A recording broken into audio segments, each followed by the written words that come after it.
talamak sa alak. Annalisa, sino ang inirereklamo mo? Pamangkin ko po na pasaway. Gaano ito kapasaway na umabot ka rito sa face-to-face? Panainom po, pabarkada.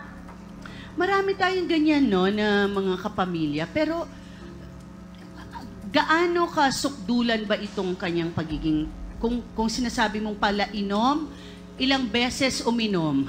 Sa isang linggo ba? Marami po, sobra sa isang linggo. Ah, kumbaga kung sobra sa isang linggo, araw-araw. Opo. Naku. Okay. Tapos, ano pa ang problema ninyo sa kanya? Ano po, palainom siya, pabarkada. Tas may anak po siya na 2, sa akin din po niya iniiwan. May anak din po ako na 5. Ako po meron din po kaming tatay na may sakit. Kaya po, naano rin po ako dahil nangangailangan po siya ng mga gamot. Tas wala po siyang magawa. Parati po siya nandun sa barkada niya, inom lang siya ng inom. Pamangkin mo si Kate, anak ng kapatid mo? Opo. Okay. So, bakit parang obligado ba ni Kate ang kanyang lolo? Na tatay mo, na sabi mong may sakit? Ano ibig mong sabihin? Gusto mo lang na may katuwang ka? Kailangan ko po natuwang kasi po nanay ko hindi na rin senior citizen na rin po yung nanay ko eh. Okay. Ang ibig mo lang sabihin ay sana katuwang mo dahil ikaw ang pinag-aalaga niya nung 2 mo pang anak. Opo. Okay. So, ngayon, very irresponsible. Napaka-irresponsable Opo. sa tingin mo. Okay, dahil ito ay pagbabarkada araw-araw. Opo. Ano na nangyari sa inyo? Kayo ba ay nag-usap na tungkol dito? Hindi naman po kasi, hindi naman po siya nakikinig sa akin eh. Hindi po siya nakikinig. So, anong ginawa mo? Inaakong mo na lang Ako lahat? na lang po nag-ako lahat. Ilang taon itong mga anak na ito? Yung isa po 1 year old, tapos yung isa 9. 9. O, malaki din ang... Ang isang nanay? Ay, ano ba to? Ilang Babae? tatay nito? 2 po. 2 din. Okay. Siya ang sinasabing pasaway at pabayang pamangkin. Totoo ba ang mga paratang sa'yo? Kate, pasok!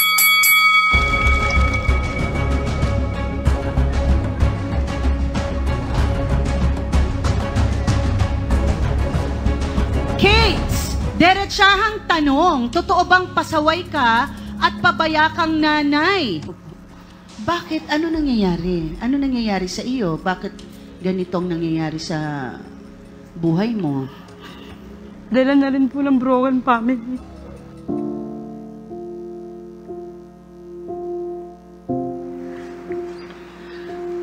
Broken family, ibig sabihin, anong ibig mong sabihin na dala lang ng broken family? Yung pamilya? Kasi po yung pamilya ko, mama at papa ko po, hiwalay. Tapos ako din po, hiwalay. Pero gumagawa po ako ng paraan para po sa mga anak ko, pero hindi po nila nakikita. Anong mga pamamaraan, Kate? Naglalabada po ako, naglilinis po ako. Kaso kahit po anong gawin ko po, pagsusumikap, di po nila nakikita. Kaya halos Sinong sila ito? sila po. Totoo ba ito, Annalisa? Di pati po kasi yung wala sa bahay eh. Gaano ka kadalas wala sa bahay? Araw-araw po. Saan ka nagpupunta? Nag-aanap po ng madidiskarte yan. Okay, pero ang pag-uwi mo daw, araw-araw, ikaw ay nakainom. Opo. Bakit? Pinang-iinom mo yung pinadidiskarte mo? Hindi po. Sa mga barkada ko po ako. Sa mga barkada ko po. Sa tingin mo ba ito ay may dahilan dahil dun sa pag-inom mo at pag-alis mo araw-araw? Ano po, parang ayun na po yung tumutulak sa akin kasi wala pong pumapansin sa bahay namin. Wala pong pumapansin sa akin. Paano ka mapapansin kung araw-araw ka daw wala? Oo, hindi kasi pwede tayo, Kates, na dinadahilan natin yung ibang tao sa ating mga sariling, 'di ba? Mga sarili nating kapalpakan sa buhay. Unang-una, nanay ka na eh, 'di ba? Pero may trio tagapayo tayo mamaya. Kailangan mong makinig na mabuti para matulungan ka, 'di ba? Kasi ikaw ba, Ate Annalisa, galit ka ba dito sa pamangkin mo? Galit din po. Kinakamtan ko na lang po yung sama na loob ko. Kasi nga po, hindi siya nakikinig sa akin eh. Mas pakikinggan niya yung barkada niya. Tapos inom sila ng inom. Alis siya araw-araw. Sino ang magulang ni Kates? ano po, yung kuya ko po, Anong sinasabi mo sa kuya mo? nasa kulungan po kasi siya eh. Ah, nakakulong. Okay. So, Kate, nakita mo yung sitwasyon mo, ha? Hindi ka pwedeng magpabaya. Unang-una, nanay ka na. Okay? Number 1, kailangan alagaan mo yung sarili mo kasi nanay ka, kakailanganin ka ng mga anak mo. 9 years old na yung anak mong isa, dalagita na yon. Anong sinasabi niya sa'yo kung nakikita niyang lagi kang wala at lango ka sa alak? Wala. Walang sinasabi? Hindi ka naawa sa anak mo?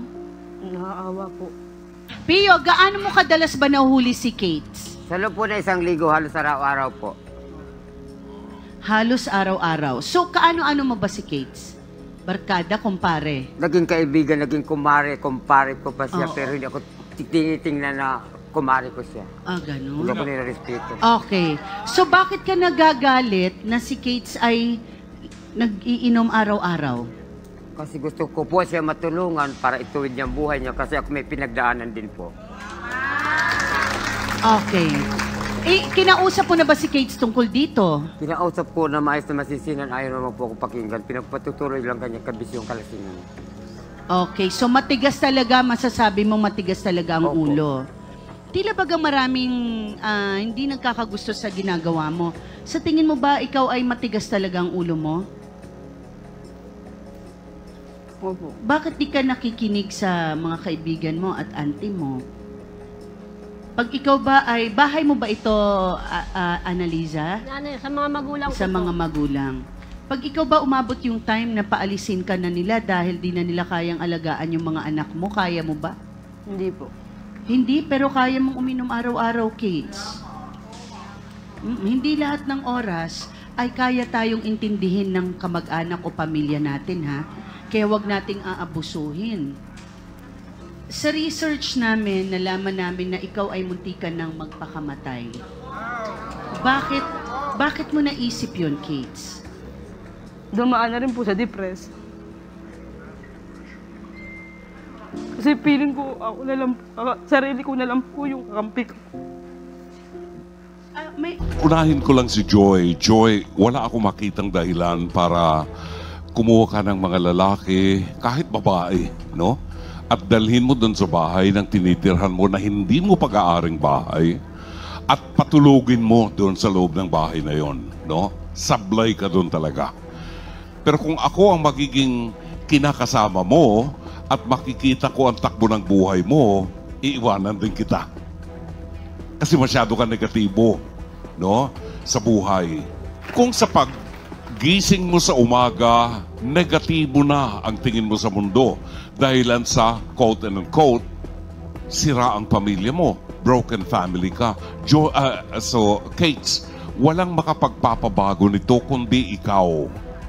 Asan ang makikita ng mga bata?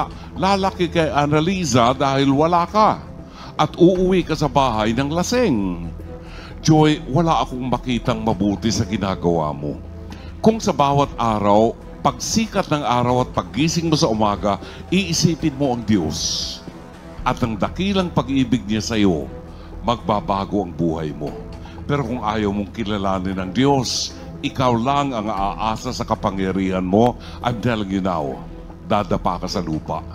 Ililibing ka sa lupa nang walang nangyari sa buhay mo. Panahon na para tanggapin mo at kilalanin ang Diyos sa buhay mo. Thank you. Wow, maraming salamat, Dr. Love.